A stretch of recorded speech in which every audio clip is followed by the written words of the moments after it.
वंदे मातरम। कर्मचारी साथियों, जैसे कि आपको पता है मार्च महीना चल रहा है और कई साथी जिनके एसआईपीएफ की फर्दर या फर्स्ट डिक्लेरेशन करनी है, उनके कुछ टेक्निकल प्रॉब्लम आ रही है। एक साथी जिनकी समस्या आ रही है और कई लोगों की ये समस्या आ रही है कि वो जब अपना एसआई न्यू का जो फर्स्ट डिक्लेरेशन कर रहे हैं तो उसमें नॉमिनी डिटेल्स में समस्या आ रही है। अब नॉमिनी, पहली बात तो नॉमिनी का नाम कई लोगों के नहीं आ रहा है, उसका क्या समाधान होगा? या नॉमिनी का नाम से ही आ रहा है और उनके जीवन साथी का नाम आ रहा है, लेकिन जब स्टेटस चेक कर रहे हैं तो वो अनमैरिड आ रहा है, जबकि वो मैरिड है और उनकी वाइफ का नाम है, वो नॉमिनी ग्रुप में है, लेकिन नहीं आ रहा है। तो मैं आपको पूरा विस्तार से बताता हूँ कि क्या समस्या है, उसके बाद में उसका समाधान भी बताऊंगा। तो सबसे पहले जैसे एसएसओ में जाकर के एसआईपीएफ न्यू पे आप क्लिक करेंगे तो आपके सामने ओटीपी आएगा और ओटीपी आपको एंटर करना है। ये ओटीपी जैसे सेंट ओटीपी है, अब यहाँ ओटीपी आपको एंटर करना है। तो ओटीपी एंटर करने के बाद ये जैसे लॉगिन हो जाएगा, मैं आपको पूरी डिटेल बता दूंगा क्या इसमें समस्या आ रही है और उसका क्या समाधान होगा, किस लेवल से होगा। अब जैसे ये ओटीपी आ चुकी है तो मैं यहाँ ओटीपी जो है एंटर करके आपको यहाँ बता रहा हूँ। यहाँ ओटीपी आप एक बार चेक कर लें कि जो ओटीपी है वो 960158। अब यहाँ से आपको सबमिट ओटीपी पे क्लिक करना है। OTP verified successfully. अब आपको यहाँ एसआईपीएफ में जाकर के एसआई ट्रांजेक्शन में जाना है और वहां जाकर के जो समस्या है, पहले तो मैं आपको समस्या बता देता हूँ, उसके बाद में उसका क्या समाधान होगा। तो यहाँ जैसे ये जो यहाँ आपके एसआई है, एसआई में आपको यहाँ से एसआई किया और एसआई में ट्रांजेक्शन पे आपको जाना, नीचे है ट्रांजेक्शन एसआई है। एसआई ट्रांजेक्शन में जाने के बाद यहाँ से आप जैसे ही ये ट्रांजेक्शन पे क्लिक करेंगे तो कुछ सेकंड का समय लगेगा। मैंने पिछले वीडियो में बताया था कि यहाँ थोड़ा सा ये साइट धीरे चलती है, तो आपको थोड़ा सा वेट करना है।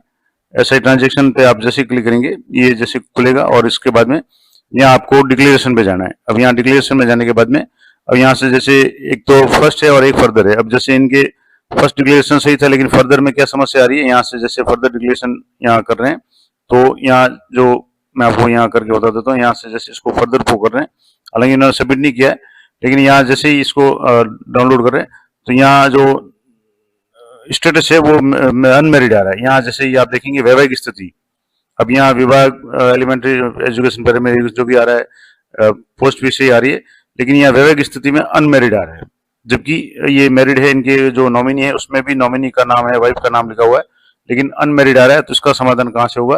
तो इसके लिए आपको सबसे पहले जो काम करना है कि आपको जो यहाँ से जैसे फर्स्ट डिक्लेरेशन पे आप जैसे ये फर्स्ट की जगह फर्दर पे क्लिक करेंगे, यहाँ फर्दर पे ये सारा आ जाएगा। यहाँ आएगा ये जैसे यहाँ इनकी डिटेल्स आ गई। अब यहाँ डिटेल्स में यहाँ जो स्टेटस है ये अनमेरिड आ रहा है।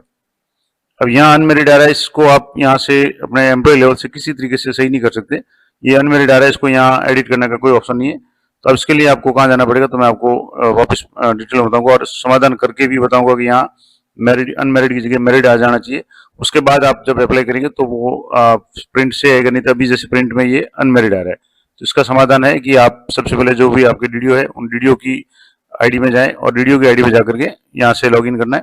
तो मैं डीडीओ लॉगिन करके आपको बताता हूँ। तो अब जैसे यहाँ मैंने डीडीओ के ओटीपी लॉगिन कर लिया, डीडीओ लॉगिन। अब डीडीओ लॉगिन में भी वापस आपको एसआईपीएफ में जाना है और यहाँ भी आपके इनके सामने जो भी है वो ओटीपी आएगा। यहाँ ओटीपी है सेंड सक्सेसफुली आ गया। अब ओटीपी इंटर करने के बाद आपको डीडीओ लॉगिन में जाने के बाद यहाँ जो भी ओटीपी आता है वो आपको ओटीपी इंटर करना है। ओटीपी इंटर करने के बाद उसके आगे का प्रोसेस क्या होगा, तो ओटीपी इंटर करने के बाद उनकी जो भी एसआईपीएफ न्यू है उसमें आपको क्लिक करके उसमें जो रोल है, डीडीओ रोल है, वो आपको उसमें असाइन करना है या डीडीओ रोल में खोलना है।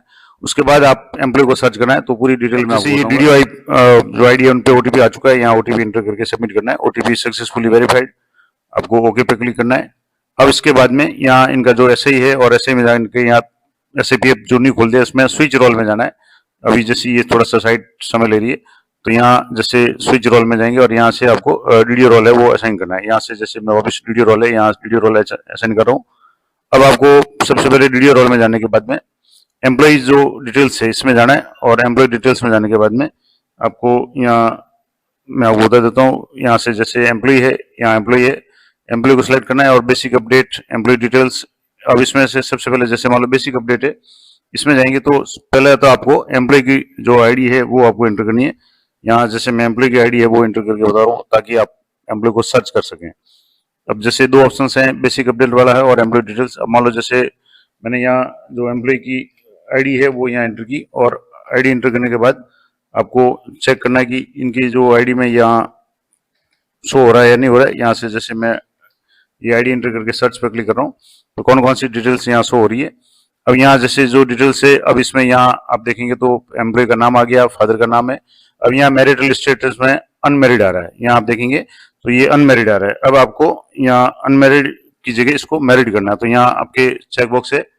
अब चेक बॉक्स में से आपको यहाँ क्लिक करके यहाँ से जैसे ये इसमें सिलेक्ट ऑप्शन है तो यहाँ से आप इसको मैरिड सेलेक्ट कर लें। यहाँ से मैरिड सेलेक्ट कर लिया। अब डेट ऑफ मैरिज आपको यहाँ एंटर करनी है, तो डेट ऑफ मैरिज आप यहाँ जो भी है वो भर दें। तो डेट ऑफ मैरिज आप भर करके उसके बाद में जो भी नीचे है उसको आपको सबमिट करना है। तो यहाँ से आपको डेट ऑफ मैरिज है वो आपको एंटर करनी है। तो यहाँ से जैसे 9 फरवरी 2022 है तो यहाँ से मैं फरवरी 22 सेलेक्ट कर लेता हूँ। और यहाँ डेट आप एक बार अच्छी तरह से सिलेक्ट कर लें कैलेंडर से। अब जो डेट है वो आपने सेलेक्ट कर ली। अब उसके बाद में यहाँ ये हो गया, उसके बाद में इसको सबमिट पे क्लिक करना है। तो यहाँ नीचे आपको अपडेट पे क्लिक करना है। अब जैसे अपडेट पे क्लिक करेंगे, अगर कोई ऑप्शन खाली होगा, यहाँ से जैसे कुछ ऑप्शन खाली है, यहाँ से जैसे स्टेट सेलेक्ट करना है तो यहाँ आप जो भी डिटेल्स है वो यहाँ से स्टेट सेलेक्ट कर लें, यहाँ से डिस्ट्रिक्ट सेलेक्ट कर लें, क्योंकि कोई भी कॉलम अगर खाली होगा तो वो आपके सबमिट नहीं होगा। तो यहाँ से मैं सिलेक्ट कर लिया। उसके बाद में आपको तहसील, यहाँ से डिस्ट्रिक्ट सेलेक्ट कर लिया, उसके बाद में यहाँ से तहसील सेलेक्ट करें और पिन कोड यहाँ से जो भी है आपको यहाँ सेलेक्ट करने, और यहाँ से यहाँ मैंने पिन कोड सेलेक्ट कर लिया और यहाँ से अब आपको सबमिट या अपडेट पे क्लिक करना है। आगे आगे डाटा प्रोसेस सक्सेसफुली, आपको ओके पे क्लिक करना है। अब यहाँ आप देखेंगे तो इनका जो स्टेटस है वो मैरिड है। ये तो एचओ डीडीओ लेवल में स्विच रोल जो किया था डीडीओ की आईडी से किया है। अब आपको वापस डीडीओ आईडी से आउट हो जाना है, और आउट होने के बाद में आपको वापस जो एम्प्लॉय है उसकी आईडी पे आपको क्लिक करके इसको सही चेक करना है कि सही हुआ या नहीं हुआ। उसके बाद में आपको सबमिट करके मैं फाइनल बताऊंगा कि जो डिक्लेरेशन है वो सही है या नहीं हुआ। तो वीडियो में बने रहें। अब जैसे मैंने डीडीओ लॉगिन कर लिया, ये एम्प्लॉय लॉगिन कर लिया, अब वापस SIPF न्यू पे जाएंगे तो यहाँ भी वापस आपको OTP की आवश्यकता पड़ेगी। तो OTP यहाँ आपको एंटर करना है, और OTP एंटर करने के बाद आपको वापस चेक करना है कि जो मैरिटल स्टेटस अनमेरिड आ रहा था वो आया है या नहीं। तो यहाँ मैं जैसे OTP एंटर कर रहा हूँ तो OTP जो भी है यहाँ से जैसे 602219 ये OTP आ चुका है, और यहाँ से OTP को आपको सबमिट करना है। OTP verified successfully. अब वापस आपको SIPF में SI ट्रांजेक्शन में जाना है, जहाँ मैंने बताया था कि थोड़ा सा आपके ये साइट धीरे चलती है तो थोड़ा सा आपको वेट करना पड़ेगा। यहाँ से ये सारा देख लें। आप ये SI ट्रांजेक्शन पे आपको क्लिक करना है। यहाँ SI ट्रांजेक्शन पे आप जैसे क्लिक करेंगे कुछ सेकंड का आपके समय लेगा, और आपके ट्रांजेक्शन वाला जो ऑप्शन है उसमें आपको फर्दर, फर्स्ट डिक्लेरेशन तो हो चुका है, अब फर्दर की बात है। तो यहाँ जैसे ये थोड़ा सा समय ले रहा है तो एक बार ये कुछ सेकंड का समय लेगा। अब यहाँ से जैसे आ गया, अब डिक्लेरेशन में आपको जाना है। अब ये जो डिक्लेरेशन था फर्स्ट वाला, अब यहाँ इनके जो प्रिंट मैंने बताया था, यहाँ से जैसे मैं प्रिंट करके बता रहा हूँ तो इनके प्रिंट में यहाँ जो समस्या आ रही थी अब वापस इसको दोबारा आपको करना है ताकि ये समस्या नहीं आए। जैसे अभी यहाँ ये अनमेरिड आ रहा है, अब ये अनमेरिड आ रहा है तो इसको वापस जो पहले वाला है इसको आपको कैंसिल करके आपको जो नया है वो सबमिट करना है। अब यहाँ से न्यू फर्दर पे आपको क्लिक करना है, और यहाँ से जैसे अब जो यहाँ देख रहे हैं आप मैरिटल स्टेटस है, अब यहाँ मैरिड आ गया है। मैंने आपको कहा था कि मैं आपको लाइव करके बताऊंगा। तो यहाँ एम्प्लॉय का नाम, फादर का नाम, डेट ऑफ बर्थ वगैरह आ रहा है। अब यहाँ मैरिड आ रहा है, और अब मैरिड आने के बाद यहाँ जैसे वापस इसको दोबारा डिक्लेयर करेंगे, ये जैसे वाइफ का नाम वगैरह ये सारा आ रहा है, नॉमिनी 100% है। अब ये इलनेस के लिए अगर कोई मेडिकल है तो अन्यथा इसको रहने देना है।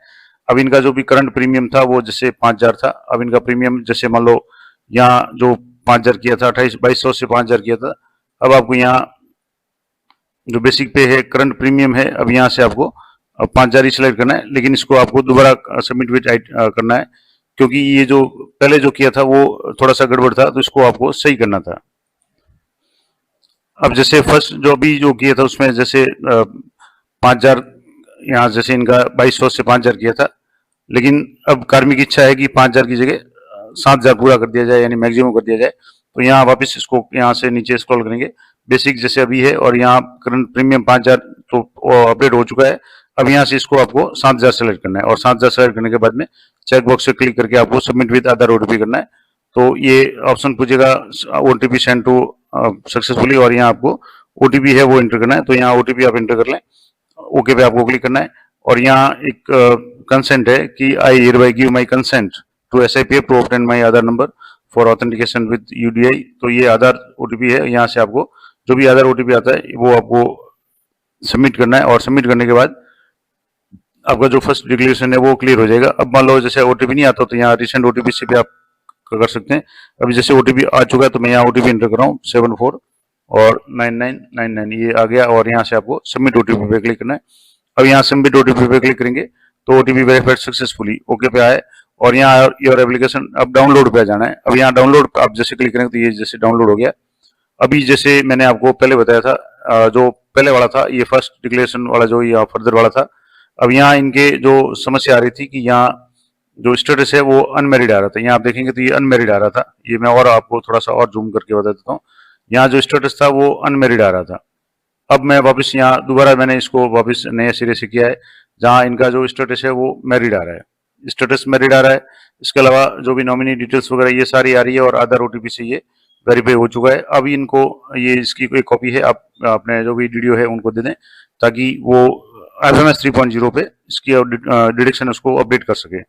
मैंने IFMS 3.0 पे ऐसे की डिडक्शन कैसे अपडेट करेंगे, नई डिडक्शन कैसे ऐड करेंगे उसके संबंध में वीडियो बना रखा है, आप वो जरूर देखें अगर आवश्यकता हो तो ये पूरी जानकारी मैंने आपको लाइव करके बता दी कि किसी कार्मिक के SIPF की डिक्लेरेशन करते समय चाहे फर्स्ट हो या फर्दर हो, नॉमिनी डिटेल्स नहीं आ रही है या मैरिड स्टेटस वगैरह कई लोगों को समस्या आ रही है, ऐसी कोई भी स्थिति है तो आप जो मैंने प्रोसेस बताया वो करके आप इसको सही कर सकते हैं। तो मिलते हैं नेक्स्ट वीडियो में, तब तक जय हिंद जय भारत।